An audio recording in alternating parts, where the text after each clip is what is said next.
Hello, beautiful listeners. Today, I would like to whisper to you a sleep story that I have written, and in doing so, I'm going to take you back to the 15th and 16th centuries to discuss a topic which actually a topic and a period of time that was highly important for cultural development in the West. By the end of this video, if you have not fallen asleep, which is perfectly okay, you will understand what Renaissance humanism is, and even a little more about what the Renaissance is, why Renaissance humanism was impactful, and how this was reflected in some famous Renaissance art. If you fall asleep, you can find timestamps in the description box and pinned in the first comment, so you can continue the story as you wish. So, wherever you are, get comfortable, take a few deep, calming breaths, and we will begin. So, just before we get into Renaissance humanism, I would like to explain to you what the Renaissance was. Now, because we are being transported back in time today, I have printed out this story on paper, so we should hopefully get some nice paper sounds as I read to you the sleep story. So, we are probably all familiar to some extent with the Renaissance period. Most of us have heard of important Renaissance figures such as Leonardo da Vinci, Michelangelo and Galileo Galilei. But I will take just a minute to define the era properly and give you some understanding of what life was like in this period. So the Renaissance marked a diversion from medieval life and began in Italy. The Renaissance was a fervent period of European cultural, artistic, political and economic rebirth following the Middle Ages, generally described as taking place from the 14th century to the 17th century. The Renaissance promoted the rediscovery of classical philosophy, literature and art. Some of the greatest thinkers, authors, statesmen, scientists and artists in human history thrived during this era, while global exploration opened up new lands and cultures to European commerce. The Renaissance is credited with bridging the gap between the Middle Ages and modern day civilization. The Dark and Middle Ages followed the downfall of the Roman Empire in 476 AD, and there was very few advances in science, philosophy and art in that period. There is some debate among scholars about whether the Dark Ages were as grim as is generally presented, but this is not the topic of this video. For some discussion of what that period was like, I do actually cover some of it in my History of Soap video, so do check that out at some point if you're interested. Anyway, whatever the reality was, the emergence of humanism in the 14th century was the driving force towards cultural development in Europe and was the end of the Middle Ages. So I'm just going to pause the story for a moment to tell you why I am making this video today. I'm taking part in a collaboration with other artists, hosted by the talented Sounds Curious ASMR, and I'm going to link you to them in the description of this video. many of us are making videos on the topic of the Renaissance, and you can find the link to the playlist again in the description of this video. We are doing staggered video releases, and it's possible other artists are going to join in later, so do keep an eye out on that playlist for more videos being uploaded on the topic of the Renaissance. This is going to be a really interesting project.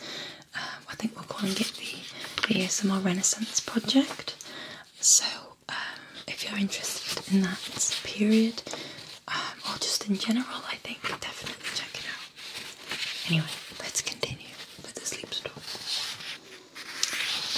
So let's look at the emergence of humanism. In the 14th century, a cultural movement called Humanism started to gain momentum in Italy and was embraced by scholars, writers and civic leaders in 14th and early 15th century Italy. During the medieval period, the educational conventions emphasised practical, pre-professional and scientific studies engaged in solely for job preparation and typically by men alone. Humanists reacted against this utilitarian approach, seeking to create a citizenry who were able to speak and write with eloquence, and thus able to engage the civic life of their communities. This was to be accomplished through the study of the Studia Humanitatis, known today as the humanities, grammar, rhetoric, history, poetry and moral philosophy. Humanism introduced a programme to revive the cultural and particularly the literary legacy and moral philosophy of classical antiquity. The movement was largely founded on the ideals of Italian scholar and poet Francesco Petrarca, which were often centred around humanity's potential for achievement. In fact, the invention of the Gutenberg printing press in 1450 allowed for improved communication throughout Europe and for ideas to spread more quickly.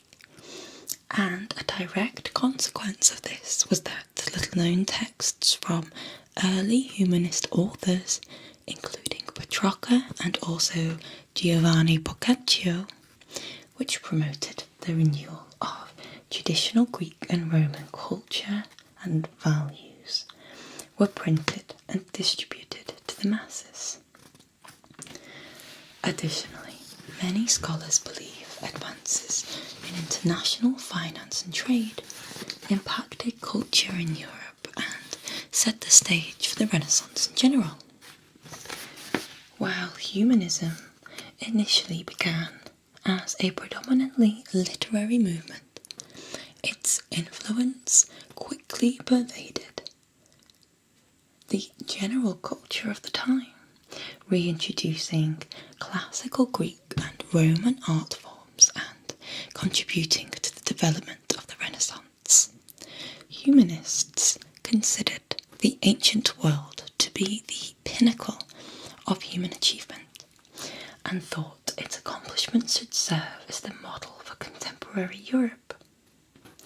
There were important centres of humanism in Florence, Naples, Rome, Venice, Genoa, Mantua, Ferrara and Urbino. Some of the first humanists were great collectors of antique manuscripts, including Petrarca and Boccaccio, but also Coluccio Salutati and Poggio Bracciolione.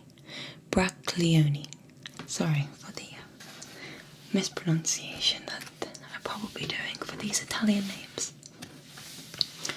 Many humanist Renaissance figures worked for the organised church and were in holy orders, which means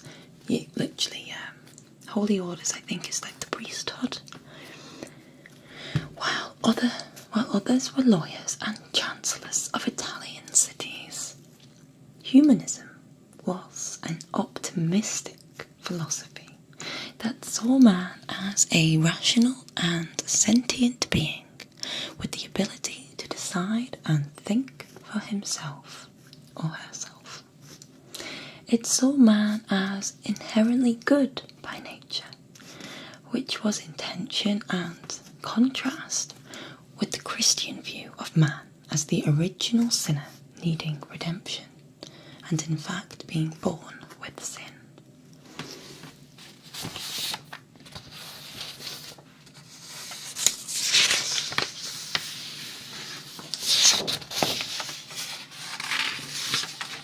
It provided fresh insight into the nature of reality, questioning beyond God and spirituality, and provided knowledge about history beyond Christian history.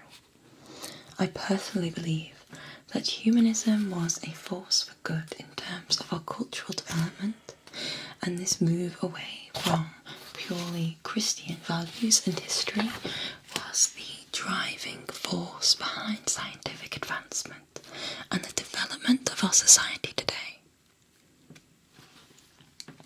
In Italy, the humanist educational program won rapid acceptance, and by the mid-15th century, many of the upper classes had received humanist educations, possibly in addition to traditional scholastic ones. Some of the highest officials of the church were humanists, with the resources to amass important libraries, such as Cardinal Basilius Bessarion, a convert to the Latin Church from Greek Orthodoxy, who was considered for the papacy, which means to be pope, or popehood, I suppose. And he was one of the most learned scholars of his time.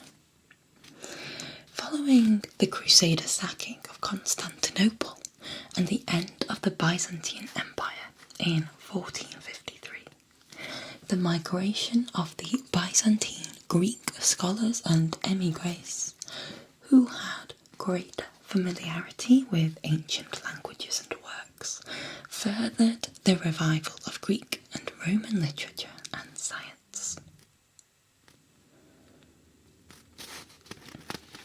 So, let's talk about humanist art, which is the last section of this sleep story, but it's quite a large section, so don't worry. Renaissance humanists saw no conflict between their study of the ancients and Christianity. The lack of perceived conflict allowed early Renaissance artists to combine classical forms, classical themes, and Christian theology freely. Early Renaissance sculpture is a great vehicle to explore the emerging Renaissance style. The leading artists of this medium were Donatello, Filippo Brunelleschi, and Lorenzo Ghiberti.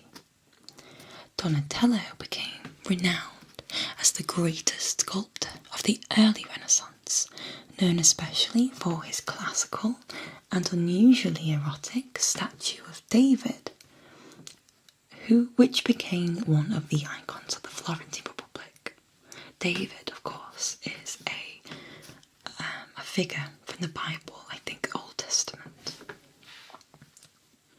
This is not to be confused, by the way, with Michelangelo's David.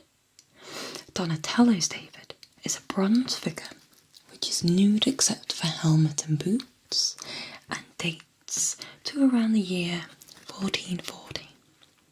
Michelangelo's David, on the other hand, is a marble structure and was created between 1501 and 1504. In fact, I think Donatello sculpted two Davids, but the bronze figure is much more famous. Both Donatello and Michelangelo's Davids figures are incredibly famous pieces of Renaissance art. Humanism affected the artistic community and how artists were perceived. While medieval society viewed artists as servants and craftspeople, Renaissance artists were trained intellectuals, and their art reflected this newfound point of view. Patronage of the arts became an important activity, and commissions included secular subject matter as well as religious. Important patrons, such as Cosimo de' Medici, emerged and contributed largely to the expanding artistic production of the time. The Medici family, by the way, were very powerful and influential, and they ruled Florence for more than 60 years. And also, they were very famous backers of the Renaissance movement in general. In painting, the treatment of the elements of perspective and light became of particular concern.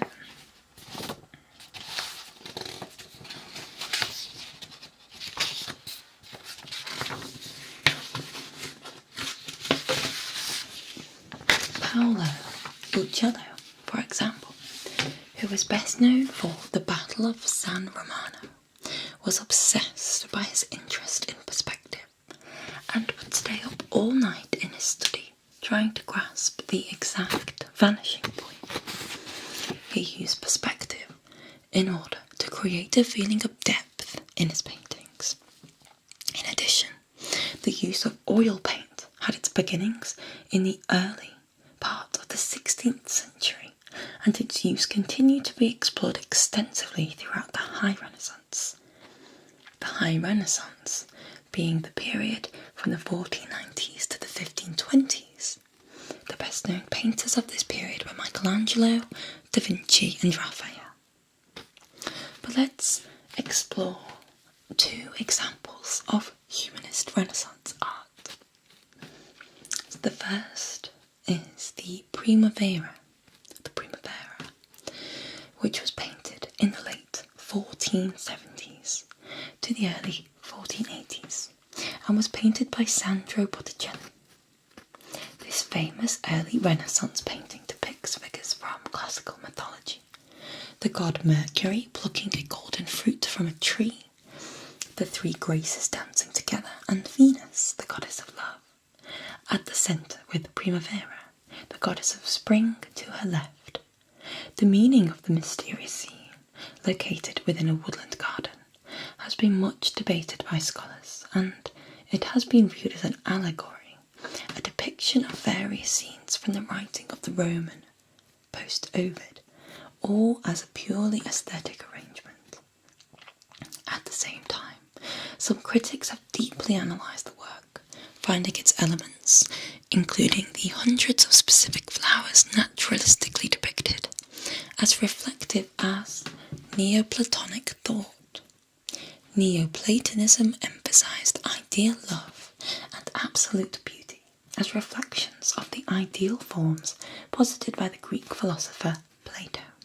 A sense of the hidden and sublime order of the world that, while pagan, was not inconsistent with Christianity, is shown in the artist's central figure that simultaneously evokes Venus and the Virgin Mary. Botticelli's use of mythological subjects and his near-nude female figures were groundbreaking. As an art critic, Jonathan Jones puts it, Botticelli's Primavera was one of the first large-scale European paintings to tell a story that was not Christian, replacing the agony of Easter with the pagan rite.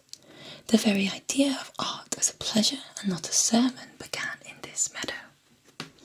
Botticelli was particularly influenced by Dante, the early Renaissance poet, whose Platonic love for Beatrice informed his Divina Commedia, Divine Comedy, in 1301 to 1321, depicting his journey through hell and purgatory to paradise.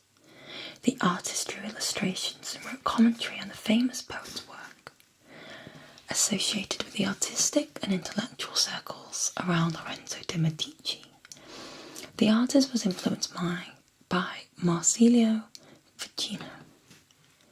later in his career, as Florence was roiled by the rise of Savonarola, a priest who railed against pagan art and influences, Botticelli refuted his early subjects and began to focus on a series of illustrations depicting Dante's version of the suffering souls in hell and purgatory.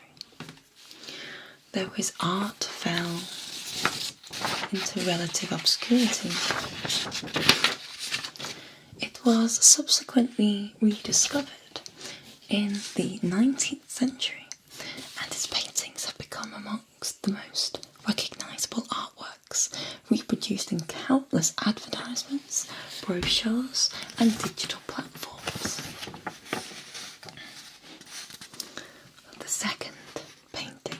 The second piece of art we will look at is The Vitruvian Man, circa 1485, by Leonardo da Vinci. It is likely you have seen this, or representations of this, before. This drawing shows the ideally proportioned figure of a man in two superimposed positions, standing within a circle and a square. Due to the superimposition of poses and geometric forms, the symmetrical and balanced figure evokes kinetic movement, while the drawing feels almost three-dimensional, as if the viewer were looking into a volumetric geometric space. Often called the canon of proportions, and also known as the proportions of the human body according to Vitruvius. The drawing and Leonardo's accompanying text reference the mathematical proportions of the Roman innovator. In the upper margin, Leonardo paraphrases from Book 3 of Vitruvius's De Architectura, writing, Vitruvio, architect, puts in his work on architecture that the measurements of man are in nature distributed in this manner. While in the lower text, Leonardo draws upon the architect's proportions but corrects them according to his own anatomical studies. Leonardo shared the architect's belief that the proportions of the human body were a kind of microcosm of the symmetry and order of the universe. Other Renaissance artists drew the human figure according to Vitruvian proportions, but Leonardo innovatively drew upon his own study of human anatomy, as he realised that the centre of the square had to be located at the groin rather than at the navel, as Vitruvius thought, and that the raised arm should be level with the top of the head. Combining scientific knowledge and mathematical study with the aesthetic principles of ideal proportion and beauty, the drawing exemplified Renaissance humanism, seeing the individual as the centre of the natural world, linking the earthly realm, symbolised by the square, to the divine circle, symbolising oneness. Later artists have continued to draw upon the image for inspiration, as seen in William Blake's Glad Day or The Dance of Albion, and Nat Crate's Vitruvian Woman. We have reached the end of tonight's sleep story. As ever, please find references for this work